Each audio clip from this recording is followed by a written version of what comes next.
ஊருக்கு போறேன்னு சொன்னேன் போன வாரம் போயிட்டு வந்து அம்மாலாம் எப்படி இருக்கு நல்லா இருக்கா நல்லா இருக்கேன் சொல்றேன் பாத்துக்கு போக கடைசி அம்மா அம்மா சரி போட்டு சொல்றாரு ஏன்னா வயசானவங்களை பார்த்து அந்த அண்ணாட்ட கொடுத்து நான் பேசுறாரு சரி சரிப்பா சரி ஃபோன் பண்ணா அப்போ போய் வீட்டுக்கு அம்மா ராதனா காசு வாங்கினியா தரணியா லோன் வேற கட்டணும் வீட்டுல போன் நீ கேக்குற ஆய் அன்னைக்கு எதுக்கு வாங்கினியா 1000 ரூபா நான் மறந்துட்டியா ஏ ஆமாடா அது வண்டி ஏதோ பைக் ரிப்பேர் சொன்னா அது வாங்கினி என்ன மறந்தே போயிட்டுமா தஞ்சாவூர்ல தான் அது வாங்கினா ஏன் அதுக்குள்ள ஞாபகம் இல்லையா உனக்கு மறந்துட்டேன் இது வாங்கிக்கலாமா அப்புறம் வாங்கி லோன் கட்டுனா வந்து நிக்கிறாங்கண்ணா குழு பணம் அது கட்டலன்னா பொம்பளைங்க லபாலபான்னு கட்டுவாங்க அந்த பக்கம் வந்தேன் சரி நான் இங்க சும்மா சரி தம்பி நிக்கிறானா சரி ஊருக்கு போயிட்டு வந்தா என்ன ஏதாவது கேட்கலான்னு வந்தேன் நீ திடீர்னு வந்து கேக்குற நான் திடீர்னு பணத்துக்கு எங்க போறது குடுனா இப்படி சங்கடப்படுத்துறீங்களாடா காசு இல்லாத நேரத்துல இப்படி சங்கடப்படுத்துறீங்களே என்னடா 500 ரூபா வச்சிருக்கேன் 1000 சரி அடுத்து நான் ஒரு 2 நாள் ஆகட்டும் நான் ஏதாவது ஒன்று வந்துச்சு நான் மாற்றி கொடுக்குறேன் இல்லை சாயந்தரம் கூட பண்ணி ஏதாவது ஒன்று பண்ணுறேன் காசு ஏதாவது வந்துச்சுன்னா கூட ஓனத்துக்கு கூட சம்பள காசு வந்தா மாற்றி கொடுத்தேன் இந்த 500 ரூபா வச்சுக்க பாரு நீ பாட்டு விட்டுரு இப்போ மருந்து மாதிரி எதுக்குடா வாங்கினேன்னு கேட்குற ஒரே வார்த்தை ஞாபகம் மருந்து அதிகம்பா அது கூட எனக்கு கொஞ்சம் சம்பள பாக்கி இருக்கு எங்கண்ணே ஆமாண்டா நீ வேறையா உனக்கு வேற கொடுக்கணுமா சம்பள பாக்கின்னு சொன்ன பிறகு எனக்கு தெரியுது உனக்கு வேற தரணுமா என்னோட 1000 ரூபாய் இருக்குல்ல சம்பளம் இதான் வாங்கிக்கலாம் என்னப்பா இப்போ குழு காசு இருந்தானே இப்போ காசு இல்லைன்ட்டு தானே இவர்கிட்ட குழு வாங்கினா பசங்க வேற மழை பெய்யுது குளிருது வெளில போனா வேலை இருக்கு குழு தானே வாங்கிக்கலாம்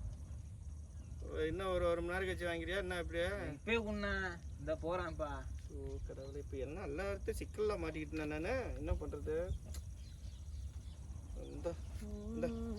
1000 ரூபாய் 500 ரூபாய் தரேன் இப்போ உன் கண்ணு முன்னாடி தானே வாங்கினேன் 500 ரூபாய் தானே கொடுத்தாரு இப்போ நான் குழு ஜட்டே போடலப்பா நான் என் பண்ணி வர நீ வாங்கலாம் டக்குனு தூக்கி கட்டிடுறேன் ஓகே பாய்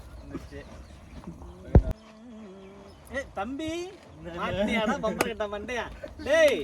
உங்க அம்மாவுக்கு உடம்பு சரியில்லைன்னு சொல்லி போன மாதம் சம்பளம் போடலன்னு சொல்லிட்டு 1000 ரூபாய் வாங்கிட்டு போனேன் ஞாபகம் இருக்கா தம்பி அது வேலை செஞ்சு கழிச்சு விடுறேண்ணா நல்லா வெளிப்போ நானே நட்டத்துல ஓடிக்கிட்டு இருக்கேன் கம்பெனியா நீ வேற நடுவில் வந்து இப்பதான் அவன்கிட்ட வாங்கினேன்ல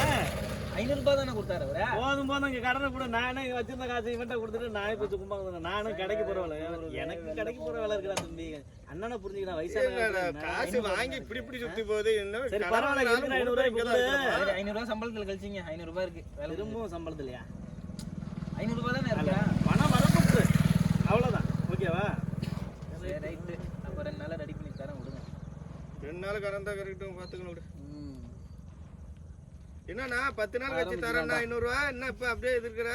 தனியாக கொடுத்துருக்க மாட்டேன் 500 ரூபாய் அவன் முன்னாடி இடம் கொடுப்பேன் நான் ஒரு குறுக்கட்ட போயிடா அவன்கிட்ட போய் வாங்கிட்டு போறேன் அந்த காசு கூட அது அப்புறம் 1000 ரூபாய் அந்த இது பண்ணிட்டு அப்புறம் பார்த்துக்கலாம் அப்புறம் தலைவரே நீ ஃபர்ஸ்ட் 500 ரூபாய் கொடுக்கும் போது என்ன சொன்ன 2 நாள் கழிச்சு தரேன் நான் என்ன எதுக்கும் கோவப்படக்கூடாது புரியுதா ஏன்னா உனக்கு இருக்கிற கஸ்டமர் தான் எனக்கும் இருக்கும் புரியுதா கோவப்படாது வாங்கிக்கலாம் என்ன அவ்வளவு இதா இருக்குது என்ன ஒண்ணும் பண்ண முடியல அதுக்காண்டி தான் வேற ஒண்ணும் கிடையாது சரியா என்ன 500 கூட 500 தரேன் என்னடா நீ அந்த ஆள்கிட்ட காசு வாங்கக்குள்ளதானா நீ வருவ ஏண்டா அதுக்கு இப்படியாடா டேய் எதுக்குடா இந்த பேரு பாத்துக்கிட்டே இருப்பியாடா காசு வாங்கினானா இல்லையா அப்படின்னு பாத்துட்டே இருப்பியா கடவுள தம்பி தானே கொடுங்க சீக்கிரம் தம்பி சரியா போச்சு 1000 தம்பி சரிங்களா 500 ரூபாய் கொடுத்துட்டேன் இன்னும் 500 ரூபாய் கடனை கொடுத்தா முடிஞ்சு போச்சு உனக்கு எனக்கு வேலையா முடிஞ்சு போச்சுப்பா தரேன்னு சொல்லியிருக்கேன் உனக்கு கொடுக்க வேண்டிய சம்பள காசு கொடுத்துட்டேன் இனிமேல் கேட்க கூடாதுன்ட்டா 1000 ரூபாய் கொடுத்துட்டேன் புரியுதா இன்னொரு 500 கொடுத்துட்டேன் சரியா போச்சா அவ்வளவுதான் தம்பி அப்புறம் பேசிக்க உனக்கு வேணும் 1000 ரூபாய் கடன் நான் தரேன் அந்த 500 ரூபாய் கொடுத்துட்டு புதுசா வாங்கிக்கிங்க சரி ஓகே முடியுங்க அப்பா முடிஞ்சு போச்சு அவ்வளவுதான் அப்படிலாம் எதுவும் கிடையாது அவ்வளவுதான் எனக்கு குழப்பமா இருக்குதாச்சே என்னன்னா 1000 ரூபாய் நீ என்கிட்ட இருந்து வாங்குறன்னு சொல்லி கொடுத்தேன் இப்ப அவரு எனக்கு 1000 ரூபாய் தரணும் அந்த 1000 ரூபாய் 500 ரூபாய் வாங்கினேன் ரைட்டுன்னு என்கிட்ட இந்த 500 ரூபாய் நீ வாங்கிட்ட இப்ப நான் உன்கிட்ட கையில பணமே இல்லடா எப்படி அது கடனாலியா நீ இது பண்ணி சொல்ற எனக்கு புரியல என்னன்னு எனக்கும் தெரியல அது எப்படி அது அந்த அவரு உனக்கு 1000 ரூபாய் தரணுன்றாரு அது எப்படி அந்த 500 ரூபாய் அவர்கிட்டே தானே போயிருக்கு அதான் என்னன்னு தெரியல வாங்க நம்ம சித்தம் போக்கு மண்டை வேற குழம்புது எப்படி பண்றது வாங்க